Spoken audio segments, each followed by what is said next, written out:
what they do is run to the next. To get a better perspective, let's go back and figure out, why do I think that? And visualize positive things so that I can get a positive result. Men are under the illusion that if you suppress it, it goes away. On his side, I'm excited to have a guy, a gentleman, a man of honor, my father-in-law. I brought you on today because I wanted to talk about boundaries. Somebody who's lived with them and somebody who's lived without them. I thought you'd be the perfect person to discuss this with today. Yeah, I appreciate that. As for me, didn't have many boundaries for a long time. My father, he was someone who whipped my butt, you know, but still went my own way, you know. And I made my own boundaries for myself. So you're saying as a kid, Yeah. boundaries were put on you. Yeah. When did you start to get to the point where you realized, I don't want to live with boundaries? In my graduating class, there was 500 kids, and there was 50 that weren't Italian. There was one black kid in the whole school. Right. I got married when I was 18 years old. You know, it was like for an Italian kid to meet a black woman, tell his mother that he was in love with a black woman. You know what my mother said? You marry her, don't ever come to this house again. Wow. Yeah. Do you think that was easy to deal with? Certainly wasn't, but I knew one thing. The boundaries of love, to me, was more powerful than the boundaries my parents set for me, which was prejudice back then. They were old Italians. And I think every nationality went through it. The Armenians went through it. Polish went through it. The Jews went through it. The blacks went through it. The Italians went through it. I'm going to pick up on a question right there. So love. Yeah? Does love have boundaries? Yeah. Love has boundaries in my heart above all things, because the love that the Lord had put in my heart for my wife overshadowed everything to me, because she was everything to me. And we got saved together, and we went to the altar together. It was kind of a crazy thing because, and I'm jumping around a little bit, but we had gone on New Year's Eve. I was a musician at the time. I was a keyboard player in a band, and that's how I met my wife. She was a bartender. And I met her, and I was just starstruck by this woman. She just amazed me. And I just turned 17. But she meant more to me than anything that particular time in my life. Did you have boundaries when you first got married? I didn't even know what boundaries were when I got married, to tell you the truth. No, honestly, all I knew was I have friends. Most of them were girls. I didn't know I shouldn't have been with them when I got married. I didn't mean with them, but they were my friends. But, you know, one thing leads to another, next thing you know. You got married at what age? I got married I was 18 years old. So you barely fresh out of high school. Absolutely. And I had no idea what it was like to be honest with you, my wife, I know there's going to be saying this on camera, my wife was my first. She was the first one. You were a virgin? Yes, I was. My wife was my first. And she was, you never not fall in love with the first person you're with, and that love never leaves you, no matter what. So being married at basically a teenager, how did you navigate not having boundaries and then creating boundaries? She was the type of person that she's very structured, as well as your wife is, who is my daughter. She's very structured. And through you, she's learned a lot. Through my wife, who was Beth, I learned a lot. And she structured my life. And we both kind of... So she's the one that put the boundaries? Basically, yeah, because I was 18 years old. I was a kid. I don't know what boundaries were. It's a boundary. Right. You know what I mean? Boundaries. That was when you played in the hockey rink. Did you guys ever, like, in the beginning, sit down and say, you can, you can't? Nope. So how did it came from making mistakes? We just wung it, man. Honestly. As you You were said, just winging. that was winging, whatever you want to say, we did, yeah. And how did that work? How did that work? Well, we had a great relationship. I mean, I loved her to death. She loved me to death. We had a great relationship. We really did have a great relationship for a while. But I was 18, and my pastor told me, he said, "Rick, you ain't lived yet. You sure you want to do this?" I said, "Brother Daly, I've never met a woman. I was 18, right? I ain't never met a woman I loved so much in my life." Did you know what love was really? Looking back now, because you've had... Well, yeah, because you know what? And I probably shouldn't say this because my personal wife is going to be watching this, but I still love the woman with all my heart and soul. And I told Sandy, my present wife, I said, the day I tell you I don't love Beth is the day I am the biggest liar on the planet. Because I still love her with all my heart. Can I be married to her again? Probably not. Because she's a different person and so am I. But will that love ever go away? No. And go ahead. So not having the boundaries and your wife setting those boundaries, she was more structured than you, right? Where did it start to... The boundaries were still there. but where did the rubber meet the road where you started to go outside the boundaries? That's what I'm saying. When did that happen? She always had the boundaries. I snuck out of the boundary. You know what I'm saying? Yeah. It's like, and of course you think you're the smartest guy in the world, that you can get away with it forever. And here she is, she's home being faithful, being a great wife, and here I was just sneaking around being a jerk. So when you start... I kind of want to tackle that because I know a lot of young guys that, they fall in love early and then they realize they haven't had enough experiences and they want to do the same thing. They want to get outside the boundaries, right? What can you think back to what really was the shift to where, was it friendships?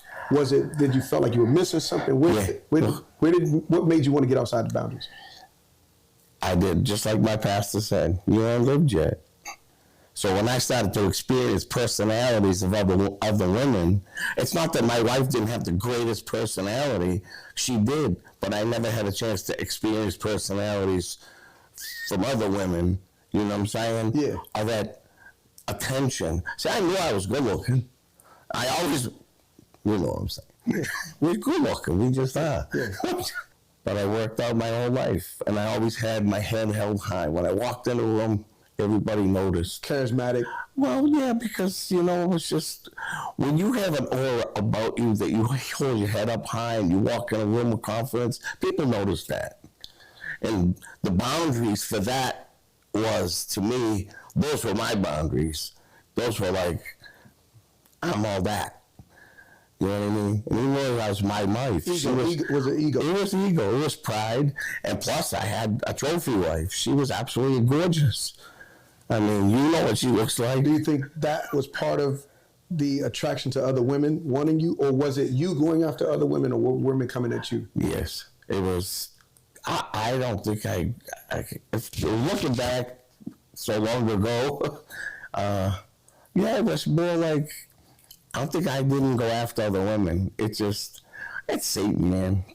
They will just, he will send them to you. And it's only through the power of God that you can actually stand and be the strong man that God wants you to be. So that was the boundary when it came to sex outside of the marriage. That was never really discussed. It was just implied that you were supposed to be a good guy. Yeah. And beside the fact that I was a virgin back in the day, I never thought I'd ever go astray, do anything stupid like that. But it was like, once it happened, now it becomes an addiction. Right. Just like anything, And where's your boundaries then? Does your boundaries stop with women? Does it stop with sex? Does it stop with drugs? Does it stop with alcohol? Where is your boundaries? So that was now I have none. Was that the gateway to other? Absolutely. What was another area that you went to where you also went outside the boundaries? When I was 18, 19 years old, in the 80s, I was making $100,000 a year. legit, $100,000 a year. I had my own flooring business. And at one point I worked 4 jobs just to support my family. But then that became my God. My money became my God. So time. Now we're talking. Go ahead.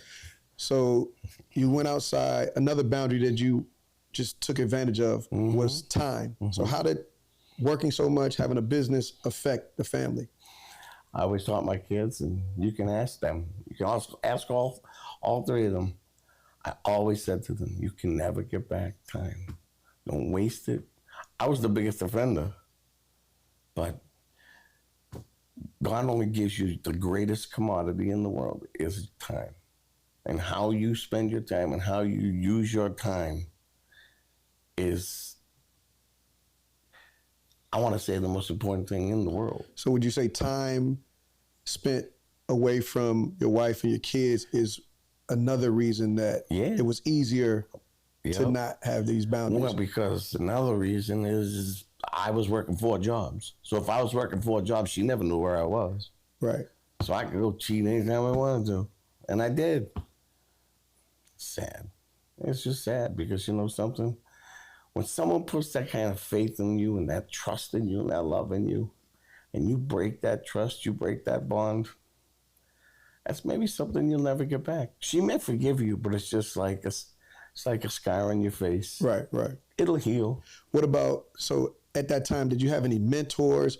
I know you mentioned earlier pastor. Yeah. Were you going to anybody trying to get them to help you reshape the boundaries? No, I never did. Never went to counseling. Went to counseling for a week with Beth, trying to fix my marriage, but it was all fake. I just did it because she wanted to do it. At that point, I just thought I was just too far gone, and I just couldn't. And I was doing so many things that was out of the will of God, and that was out of the will of my marriage. And I just kept on, I kept chasing the money, chasing the Benjamins, and that's what it was all about. Money. Did you have financial boundaries? Were there like, did you guys have a budget? How did you manage the house when it came to finances? This pocket, and this pocket, and this pocket, they were full of $100 bills 7 days a week. And when she needed money, she'd say, Rick, I need $3,500 to pay the bills. I'd go, here you go. You can ask my kids. I used to keep $100 bills on the visor of my car. So, oh, Dad, they were 4, 5, 6 years old. Can I have one? Yeah, take one. It didn't mean nothing to me. So there was no boundaries there. There was no discipline there. And I had nobody to correct me either, you know? So no good example. So all the guys in your family, same thing? I can't speak for them. I really can't speak for them. Right. But friends? Just no good example. You had no... Yeah, no, I had nobody to say, you're doing the wrong thing. Especially if you're a Christian, man. You have to have, even to this day, I don't. You should have an accountability person in your life that you are held accountable by. Let's say, you know, Rick, like, I see a little difference in you. What's up? Yeah.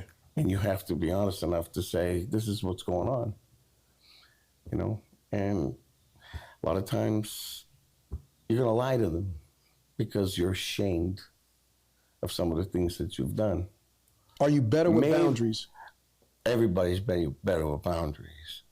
But it made me more of a punk without boundaries because I felt I could do whatever I want. I wanted to be gangster. I wanted to be the Italian guy that I was, you know what I mean? When people looked at me, they were like, you know, that's just how I was. And like I said, growing up amongst a whole bunch of Italians, when you see the movies, I wanted to that was real life. I wanted to be Goodfellas. That was me. Except I wanted to be whacking people. You know what I mean? Yeah. I always had that, you know, always wanted to be that Italian guy. Always wanted to be the tough guy. And I had that reputation. But I found out later that it was so hollow. It was so meaningless. So you're better with boundaries. Men in general, we're better with boundaries. Absolutely. we have to set boundaries for ourselves, and then to be leaders of the house, you definitely got to have boundaries.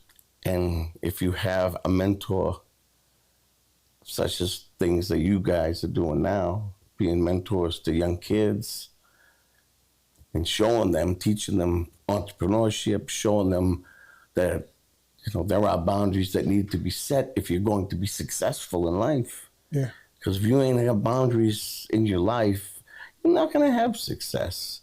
Because you're going to be all over the place. Yeah. It's like 12 best of marbles on the table, man. They're just going to go everywhere. And that's what your whole life is going to end up I like. found out the hard way.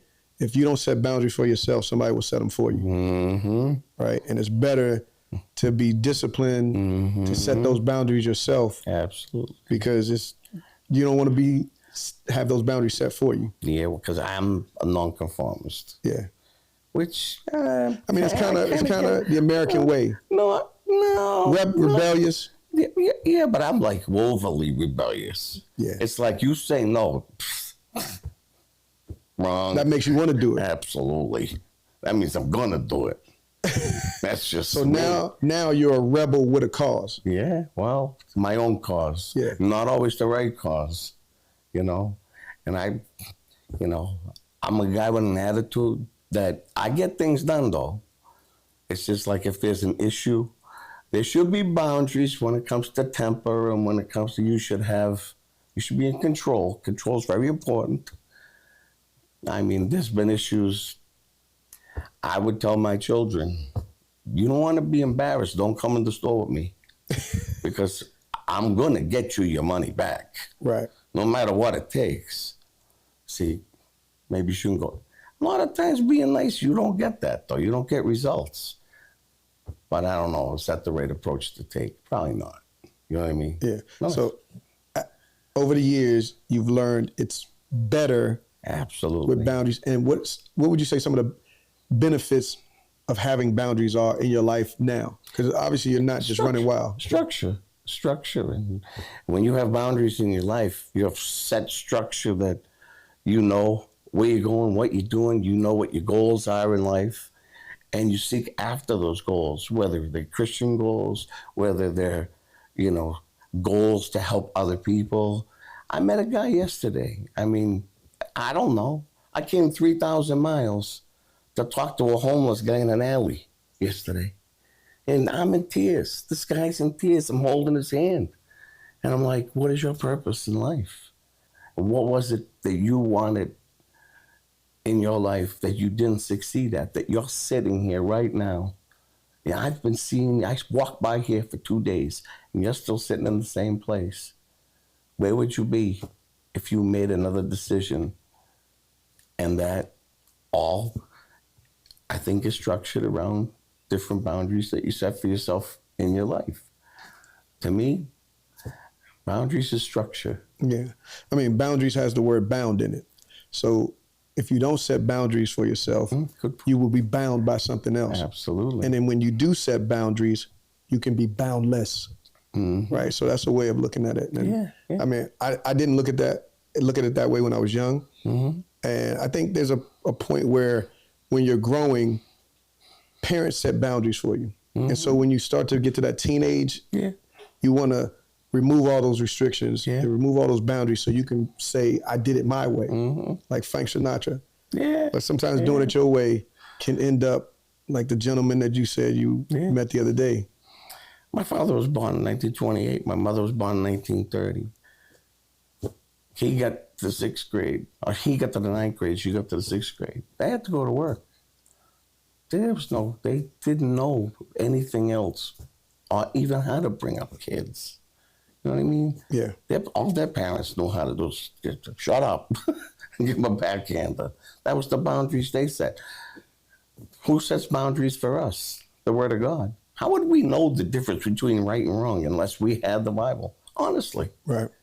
God set boundaries for us. And this is where this country, I think, is not to get political, but this is where we've gone astray. Is we've moved away from God's Word. And I think the boundaries of God's Word will bring us back to where we need to be as a nation and as a people. Even personally, just think about yourself. Think about me. I mean, if you are set and you're grounded, I believe that that's for your family and the future of your family. Those are boundaries that, you know, your children will follow, and they'll bring their children up to be set in their boundaries. So I look at your son, I look at my granddaughter, and they have boundaries. I watch my granddaughter help her mother. I watch your son. It's like just, I saw the door was open a crack, and the room was immaculate. Those are boundaries. Right. And he was taught boundaries when he was young, because his work, it wouldn't be like that if he wasn't taught that from a young age. You know what I mean? Yeah. So if you want to talk about big boundaries, but little boundaries turn into big boundaries, which keep you focused on the things that you want to focus in your future, whether you want to be an entrepreneur or you just want to work for somebody else. Yeah. Yeah, I always thought that not having boundaries made me a man, right? I thought that I had to figure it out and do it my way. And if somebody was telling me this is how you're doing it or structured, that I was being controlled by somebody. And so that ego rose up in me and caused me, I allowed it to cause me to do things that were so outside of the boundaries that my mom had created for me, my grandparents had created for me, and I went astray. You know what I'm saying? And so when I started to come back, I am honestly just realizing that boundaries and discipline make me better. And that when I have structure, that allows me to do limitless things. It allows me to do things that I wasn't able to do before, right?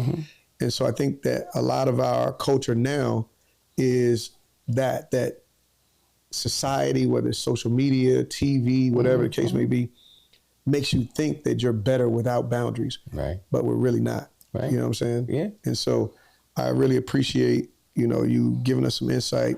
What would you say moving forward in your own life? Are there some new boundaries that need to be set? Are there some things that you are working on right now that? Yeah, for me,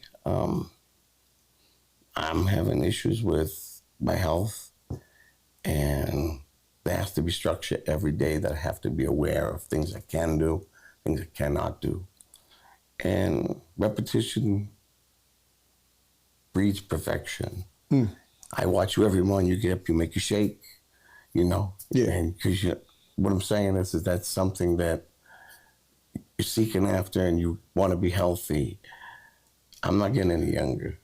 So I have to be structured, and there has to be a structure in my life that is going to make me better. So you're working on the boundaries of health right now. Exactly. And to me, these are all boundaries. These are all things that are essential in my life. Because if I don't... So healthy diet, healthy nutrition are boundaries that maybe you didn't have before, but now you have. Yeah. What about emotional or mental? Going through a lot right now. Emotionally, mentally, whatever. But there's just a lot going on in my life, and it's very hard to deal with things if you don't have structure and you don't have someone to lean on. Are you learning to create mental boundaries so that you don't go so far with overthinking or negative thoughts? Because that was a big one for me. A big one for me is to be able to rein my thoughts in so that they're not just all over the place. Yeah. The Bible says, take every thought into captivity.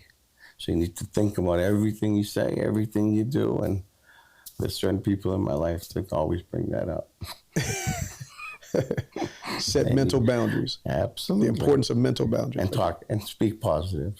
Speak positive, because the words you say carry enormous weight, especially when you're talking to somebody else. Yeah, the power of words are important. Oh. I mean, they can set you free, or they can bind you. The Gospel of John, in James, he said the power of the tongue can set you free or can bind you. It's like fiery darts, man. What comes out, you can't take it back, bro. Yeah, once it's out there. Once it's out there. You shoot that dart at somebody and it hurts in here, it's going to hurt. You can't take it back. I don't care how many times you apologize. They're not going to forget what you said. So we need to take mental boundaries before we let things out of our mouth.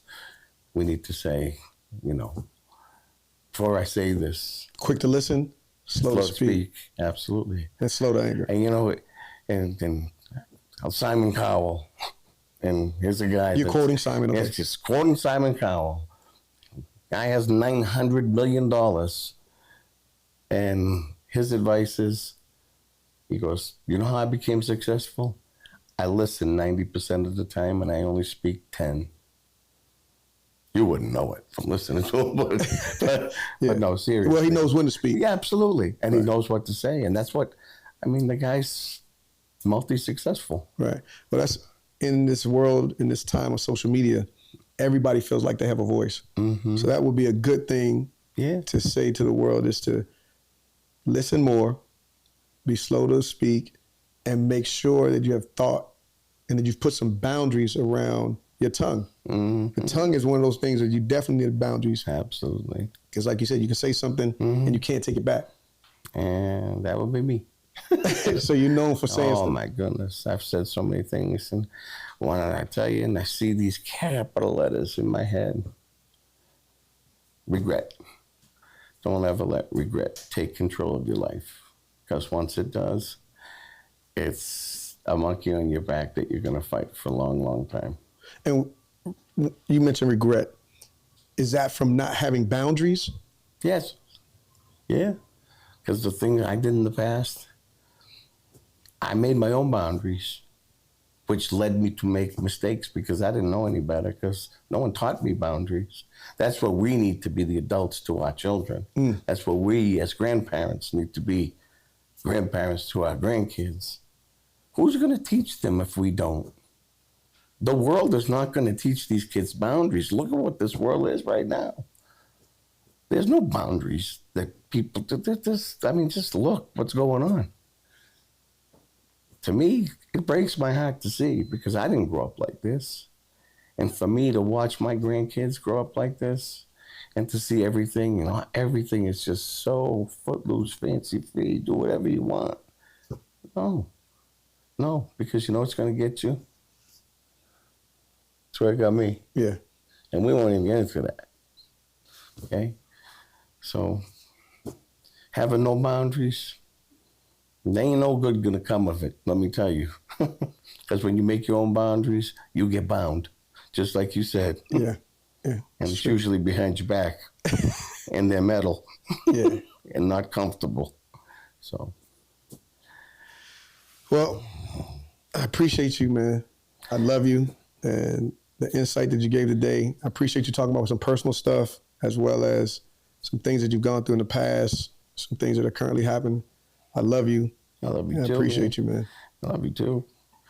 And I can't wait to have more days, more years with you guys, and can't wait to see all these kids grow up. And what about those Red Sox? No. The Yankees, brother. No. That's a boundary. No Boston Red Sox in the house. No, we're converting. You're converting me? You. Forget about it. Forget about it. You only wear that hat out of respect for your granddaddy. Always. And to make you upset. I bought you a Red Sox hat. You ain't worn it once. It's in the closet. Yeah, right? Yeah, the back. How much dust is on it, right? A lot of dust. Yeah, no, I actually put it in a hat box. Oh. I keep it very clean, just in case you ever ask me to wear it. Oh. I think I might even wore it once. Yeah, I think I put it on your head the day I gave it to you. Yeah, but I do have it, though. I know you. I love you for that. I love you. A hug. I love you.